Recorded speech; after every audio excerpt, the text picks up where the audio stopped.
ਸਤਿ ਸ਼੍ਰੀ ਅਕਾਲ। ਤੁਸੀਂ ਜੁੜੇ ਹੋਏ ਹੋ ਪੰਜਾਬੀ ਰੇਡੀਓ ਐਸਏ ਦੇ ਨਾਲ ਤੇ ਪ੍ਰੋਗਰਾਮ ਸਪੈਸ਼ਲ ਰਿਪੋਰਟ ਦੇ ਵਿੱਚ ਤੁਹਾਡਾ ਸਾਰਿਆਂ ਦਾ ਸਵਾਗਤ ਹੈ।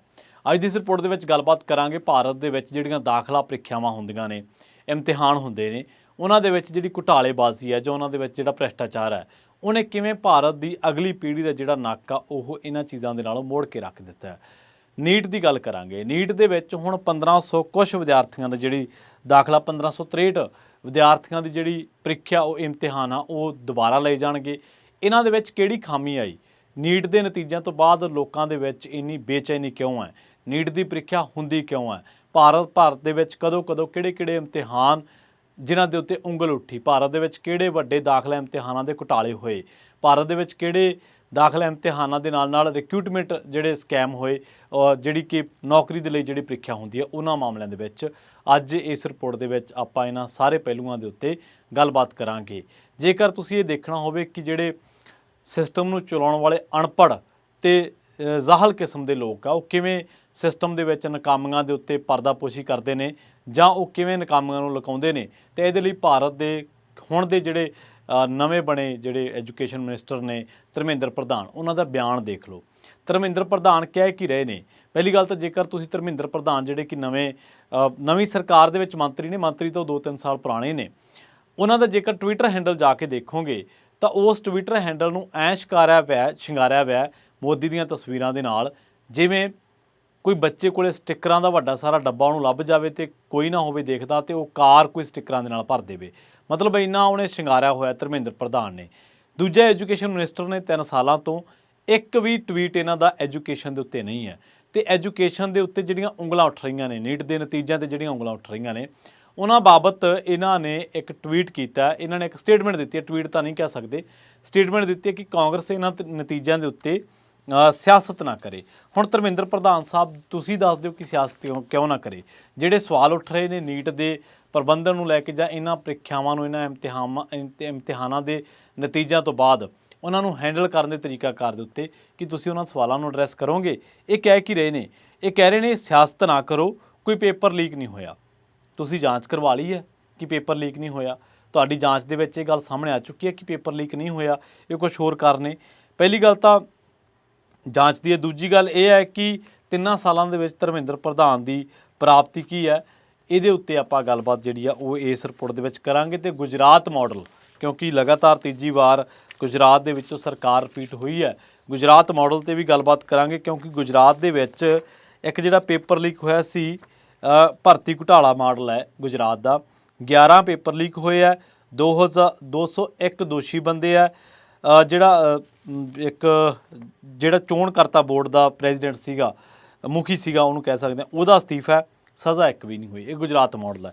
ਇਹਦੇ 'ਤੇ ਵੀ ਗੱਲਬਾਤ ਕਰਾਂਗੇ। 2 ਰਿਪੋਰਟਾਂ ਜਿਹੜੀਆਂ ਨੇ ਇੰਡੀਅਨ ਐਕਸਪ੍ਰੈਸ ਦੀਆਂ, ਉਹ ਵੀ ਆਪਾਂ ਇਸ ਦੇ ਵਿੱਚ ਲਵਾਂਗੇ। ਫਿਲਹਾਲ ਨੀਟ ਤੋਂ ਸ਼ੁਰੂਆਤ ਕਰਦੇ ਹਾਂ।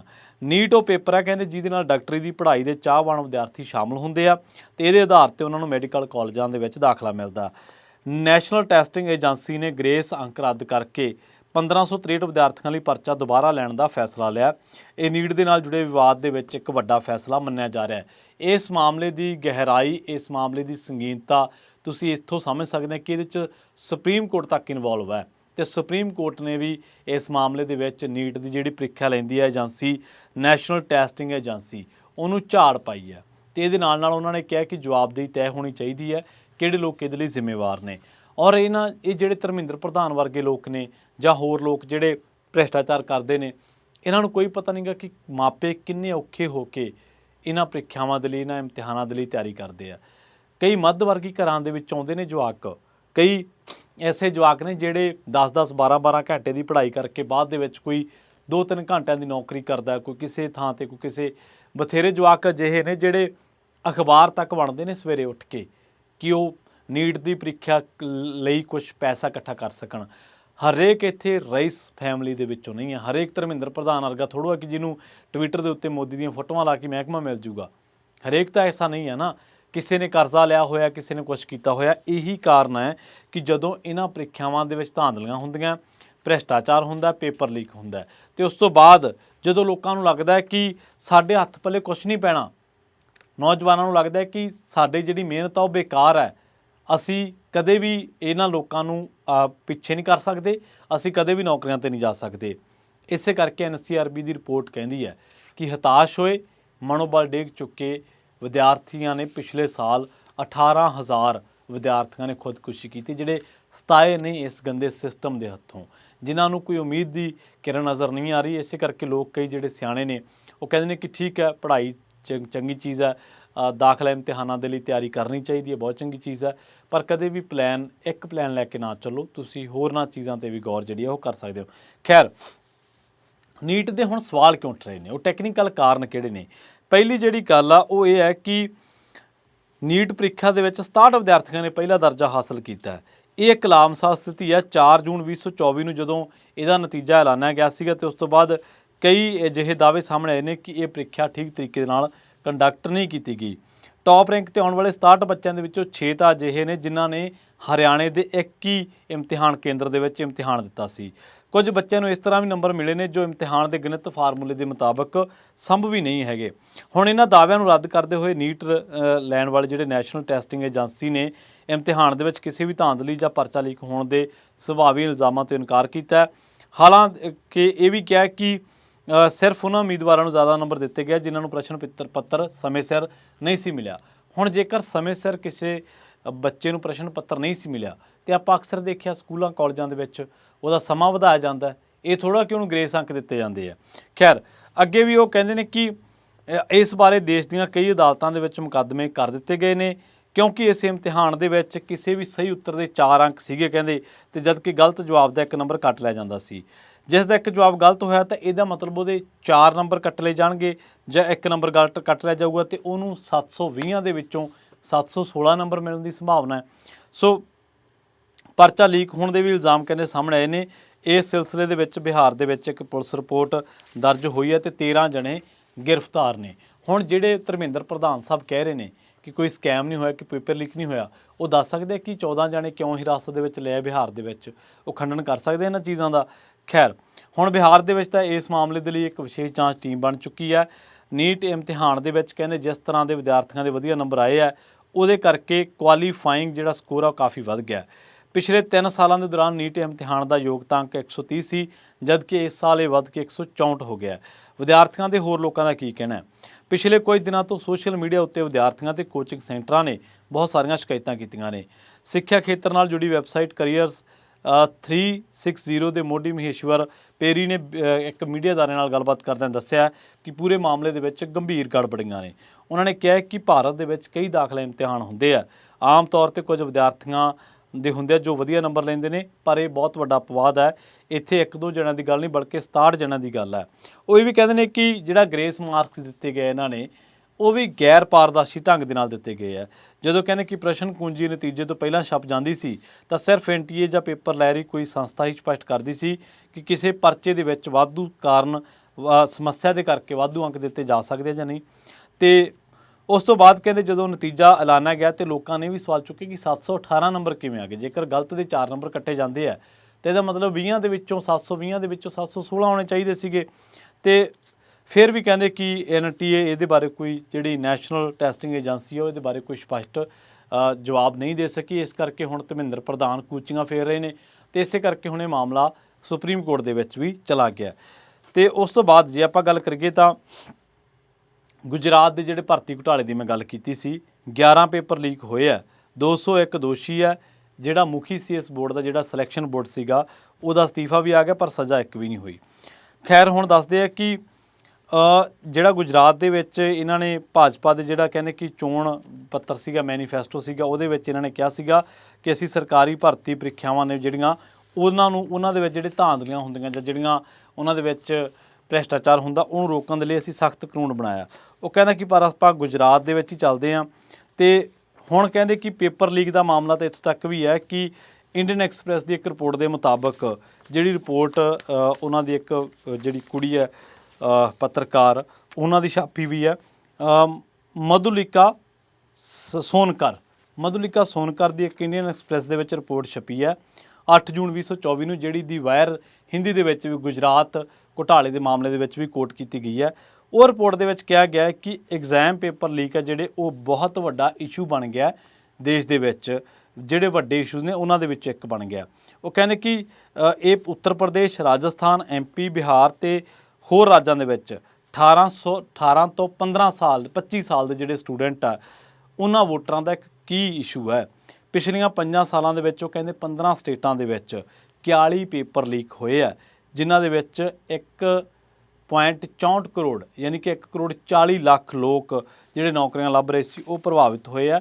ਮਧੁਲਿਕਾ ਸੋਨਕਰ ਨੇ ਇਹ ਜਿਹੜੀ ਰਿਪੋਰਟ ਛਾਪੀ ਹੈ, ਇਹਦੇ ਵਿੱਚ ਖਾਸੀ ਉਹਨਾਂ ਨੇ ਮਿਹਨਤ ਕੀਤੀ ਹੈ ਤੇ ਹੋਰ ਵੀ ਕਿਹੜੀਆਂ ਜਿਹੜੀਆਂ ਗੱਲਾਂ ਨੇ ਉਹਨਾਂ ਨੂੰ ਤੱਥਾਂ ਨੂੰ ਸਾਹਮਣੇ ਰੱਖਿਆ। ਇਸੇ ਤਰ੍ਹਾਂ ਇੰਡੀਅਨ ਐਕਸਪ੍ਰੈਸ ਦੀ ਇੱਕ ਹੋਰ ਸਟੋਰੀ ਹੈ ਜਿਹੜੀ ਕਿ 6 ਫਰਵਰੀ 2024 ਨੂੰ ਛਪੀ ਹੈ। ਇਹ ਜਿਹੜੀ ਆਪਾਂ ਕੋਟ ਕੀਤੀ ਹੈ ਉਹ ਜੂਨ 8 ਦੀ ਸੀ। ਇਹ 6 ਫਰਵਰੀ ਨੂੰ ਸਟੋਰੀ ਛਪੀ ਹੈ, ਇਨਵੈਸਟੀਗੇਟ ਵਿੱਚ ਸਟੋਰੀ ਹੈ। ਤੇ ਭੋਪਾਲ, ਗੁਹਾਟੀ, ਹੈਦਰਾਬਾਦ, ਜੈਪੁਰ, ਨਿਊ ਦਿੱਲੀ ਇਹਨਾਂ ਸ਼ਹਿਰਾਂ ਤੋਂ ਇਹਨਾਂ ਨੇ ਇਨਵੈਸਟੀਗੇਸ਼ਨ ਕੀਤੀ ਹੈ। ਸੁਕ੍ਰਿਤਾ ਬਰੂ ਉਹਨਾਂ ਦਾ ਨਾਮ ਹੈ, ਅਨਮੋਲ ਮੋਹਨ ਇਹਨਾਂ ਦੀ ਇਹ ਸਟੋਰੀ ਹੈ ਜਿਹੜੀ ਕਿ ਛਪੀ ਹੈ। ਇਹਦੇ ਵਿੱਚ ਕਿਹਾ ਗਿਆ ਹੈ ਕਿ ਇੰਡੀਆ ਦੇ ਵਿੱਚ ਪਿਛਲੇ 5 ਸਾਲਾਂ ਦੇ ਵਿੱਚ ਜਿਹੜੀਆਂ ਪੇਪਰ ਲੀਕ ਹੋਏ ਆ 15 ਸਟੇਟਾਂ ਦੇ ਵਿੱਚ, ਉਹ ਵੱਖ-ਵੱਖ ਜਿਹੜੀਆਂ ਸਕੈਮ ਹੋਏ ਆ ਉਹਦੇ ਬਾਰੇ ਡਿਟੇਲ ਇਹਨਾਂ ਨੇ ਛਾਪੀ ਹੈ। ਇੱਥੇ ਵੀ ਕਲੀਅਰ ਕਰਦੀ ਹੈ ਕਿ ਇਹ ਰਿਕਰੂਟਮੈਂਟ ਸਕੈਮ ਦੇ ਬਾਰੇ ਸਟੋਰੀ ਹੈ, ਜਦਕਿ ਨੀਟ ਇੱਕ ਦਾਖਲਾ ਪ੍ਰੀਖਿਆ ਇਮਤਿਹਾਨ ਆਪਾਂ ਜਿਹੜੇ ਕਿਹਾ ਜਾਂਦਾ ਹੈ। ਖੈਰ ਆਪਾਂ ਅੱਗੇ ਵਧੀਏ। ਗੁਜਰਾਤ ਮਾਡਲ ਦੀ ਗੱਲ ਆਪਾਂ ਕਰ ਰਹੇ ਸੀਗੇ। ਗੁਜਰਾਤ ਮਾਡਲ ਦੇ ਵਿੱਚ ਕੀ ਹੋਇਆ ਕਿ ਭਾਜਪਾ ਦੀ ਸਰਕਾਰ ਆ ਗੁਜਰਾਤ ਦੇ ਵਿੱਚ, ਤੇ ਉੱਥੇ 2023 ਦੇ ਵਿੱਚ ਜਿਹੜੀਆਂ ਸਰਕਾਰੀ ਭਰਤੀ ਪ੍ਰੀਖਿਆਵਾਂ ਹੋਈਆਂ ਸੀਗੀਆਂ ਉਹਨਾਂ ਲਈ ਇੱਕ ਸੰਗਠਿਤ ਅਪਰਾਧ ਦੇ ਵਿਰੁੱਧ ਇੱਕ ਕਾਨੂੰਨ ਪਾਸ ਕੀਤਾ ਸੀਗਾ, ਜਿਹਦੇ ਵਿੱਚ ਕਿਹਾ ਗਿਆ ਸੀਗਾ ਕਿ 10 ਸਾਲ ਦੀ ਕੈਦ ਹੋਊਗੀ, 1 ਕਰੋੜ ਰੁਪਈਆ ਜੁਰਮਾਨਾ ਹੋਊਗਾ। ਤੇ ਇਸੇ ਗੁਜਰਾਤ ਦੇ ਵਿੱਚ 11 ਸਾਲਾਂ ਦੇ ਵਿੱਚ ਪੇਪਰ ਲੀਕ ਦੇ 11 ਮਾਮਲੇ ਦਰਜ ਹੋਏ ਆ ਤੇ ਹੁਣ ਤੱਕ 201 ਦੋਸ਼ੀਆਂ ਦੇ ਖਿਲਾਫ 11 ਮਾਮਲੇ ਦਰਜ ਕੀਤੇ ਤੇ 10 ਮਾਮਲਿਆਂ ਦੇ ਵਿੱਚ ਦੋਸ਼ ਪੱਤਰ ਦਾਖਲ ਕੀਤਾ ਗਿਆ। ਇਹ ਵੀ ਨਹੀਂ ਗਾ, ਗੁਜਰਾਤ ਦੇ ਵਿੱਚ ਪੇਪਰ ਲੀਕ ਦੀਆਂ ਜਿਹੜੀਆਂ ਜੜ੍ਹਾਂ ਬਹੁਤ ਡੂੰਘੀਆਂ ਨੇ, ਇੱਥੋਂ ਤੱਕ ਕਿ ਇੱਥੇ ਆ ਕੇ ਵੀ ਇਹ ਜਿਹੜੀਆਂ ਜੜ੍ਹਾਂ ਮਿਲਦੀਆਂ ਨੇ ਕਿ ਜਿਹੜੇ ਇੱਕ ਪ੍ਰੈਸ ਆ ਉੱਥੋਂ ਦੀ ਛਾਪਣ ਵਾਲੀ, ਉਹ ਉਸ ਪ੍ਰੈਸ ਦੀ ਛਪੀ ਇੱਕ ਕਿਤਾਬ ਨਰਿੰਦਰ ਮੋਦੀ ਨੇ ਵੀ ਰਿਲੀਜ਼ ਕੀਤੀ ਹੈ। ਮੈਂ ਕੋਸ਼ਿਸ਼ ਕਰਦਾ ਕਿ ਜੇਕਰ ਉਹ ਗੁਜਰਾਤ ਦੀ ਕਾਂਗਰਸ ਦਾ ਇੱਕ ਵਰਸ਼ਨ ਸੀਗਾ, ਜੇਕਰ ਉਹ ਮੈਨੂੰ ਮਿਲ ਗਿਆ ਤਾਂ ਹਾਂ। ਉਹ ਕਹਿੰਦੇ ਗੁਜਰਾਤ ਕਾਂਗਰਸ ਦੇ ਮੁਤਾਬਕ ਭਰਤੀ ਘੁਟਾਲੇ ਦੀ ਜਿਹੜੀ ਇਹ ਤਾਂਦਾਂ ਜੁੜਦੀਆਂ ਨੇ, ਇਹ ਸਰਕਾਰ ਦੇ ਵਿੱਚ ਬੈਠੇ ਲੋਕਾਂ ਨਾਲ ਜੁੜਦੀਆਂ ਨੇ ਤੇ ਭਾਜਪਾ ਦੇ ਪ੍ਰਮੁੱਖ ਨੇਤਾ ਤੇ ਨਰਿੰਦਰ ਮੋਦੀ ਦੇ ਕਰੀਬੀ ਨੇ ਇੱਕ ਅਸਿਤ ਵੋਰਾ, ਉਹ ਚਰਚਿਤ ਇਸ ਘੁਟਾਲੇ ਤੋਂ ਬਾਅਦ ਜਿਹੜਾ ਮੈਂ ਕਿਹਾ ਕਿ 11 ਪੇਪਰ ਲੀਕ ਹੋਏ ਨੇ ਉਹਨਾਂ ਦੇ ਵਿੱਚੋਂ ਇੱਕ ਹੈ ਕਲਰਕ ਦਾ ਭਰਤੀ ਮਾਮਲਾ।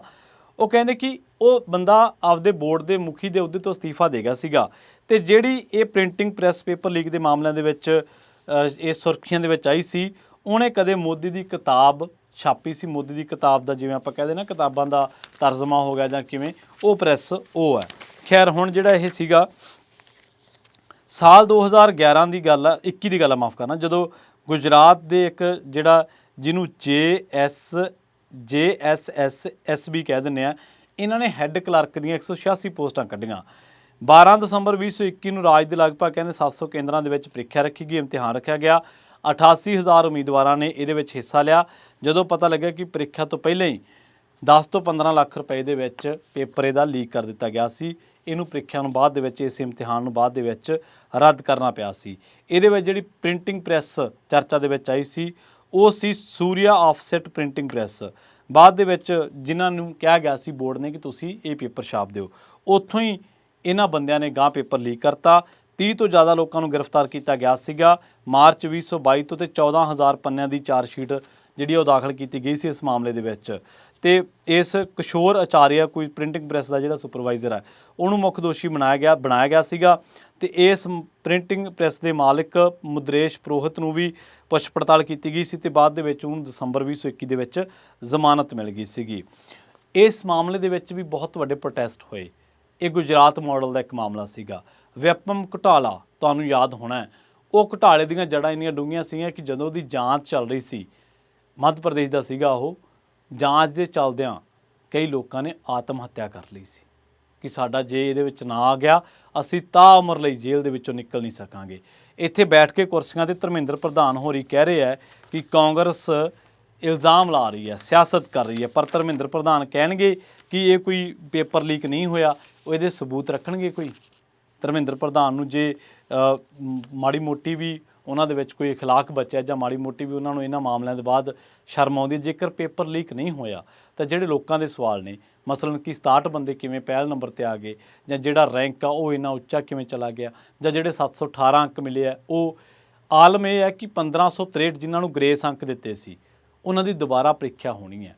ਤੇ ਇਸ ਮਾਮਲੇ ਦੇ ਵਿੱਚ ਜਿਹੜੀ ਨੈਸ਼ਨਲ ਟੈਸਟਿੰਗ ਏਜੰਸੀ ਹੈ ਤੇ ਸਰਕਾਰ ਹੈ ਉਹ ਕਸੂਤੀ ਫਸ ਗਈ ਹੈ। ਸੋ ਇਹ ਸੀ ਪੂਰਾ ਬਿਊਰਾ ਭਾਰਤ ਦੇ ਵਿੱਚ ਔਰ ਜਿਹੜੇ ਘੁਟਾਲੇ ਹੁੰਦੇ ਨੇ, ਸਕੈਮ ਹੁੰਦੇ ਨੇ, ਰਿਕਰੂਟਮੈਂਟ ਸਕੈਮ ਦੇ ਵਿੱਚ ਜਿਹੜੀਆਂ ਇਮਤਿਹਾਨ ਹੁੰਦੇ ਨੇ ਉਹਨਾਂ ਦੇ ਵਿੱਚ, ਦਾਖਲਾ ਇਮਤਿਹਾਨ ਜਿਹੜੇ ਹੁੰਦੇ ਨੇ ਉਹਨਾਂ ਮਾਮਲਿਆਂ ਦੇ ਵਿੱਚ ਤੁਸੀਂ ਦੇਖੋ ਕਿ ਜਿਸ ਮੁਲਕ ਦੇ ਵਿੱਚ ਇਸ ਤਰੀਕੇ ਦੇ ਨਾਲ ਇਮਤਿਹਾਨ ਲਏ ਜਾਂਦੇ ਆ ਉੱਥੇ ਇੱਕ ਆਮ ਬਸ਼ਿੰਦਾ ਕੀ ਸੋਚਦਾ ਹੋਊਗਾ। ਉੱਥੇ ਉਹ ਬੰਦਾ ਜਿਹਦਾ ਪਿਓ, ਜਿਹਦਾ ਬਾਪੂ ਕੋਈ ਰਿਕਸ਼ਾ ਚਲਾਉਂਦਾ, ਕੋਈ ਬੈਂਕ ਦੇ ਵਿੱਚ ਕੋਈ ਦਰਜਾ 4 ਹੈ, ਕੋਈ ਸਕੂਲ ਦੇ ਵਿੱਚ ਦਰਜਾ 4 ਹੈ, ਕੋਈ ਸੜਕ ਦੇ ਲੁੱਕ ਪਾਉਣ ਵਾਲਿਆਂ ਦੇ ਵਿੱਚੋਂ ਹੈ, ਕੋਈ ਹੋਰ ਮਾੜੇ ਮੋਟੇ ਕੰਮ ਕਰਦਾ ਜਿਹੜੇ ਮੱਧ ਵਰਗੀ ਪਰਿਵਾਰਾਂ ਦੇ ਵਿੱਚੋਂ, ਉਹਨਾਂ ਦੇ ਦਿਲਾਂ 'ਤੇ ਕੀ ਬੀਤਦੀ ਹੋਊਗੀ। ਇਸੇ ਕਰਕੇ 13,000 ਸਟੂਡੈਂਟਸ ਨੇ ਸੁਸਾਈਡ ਕਮਿਟ ਕੀਤਾ ਲੰਘੇ 2023 ਦੇ ਵਿੱਚ। ਬਹੁਤ ਬਹੁਤ ਧੰਨਵਾਦ। ਸਤਿ ਸ਼੍ਰੀ ਅਕਾਲ।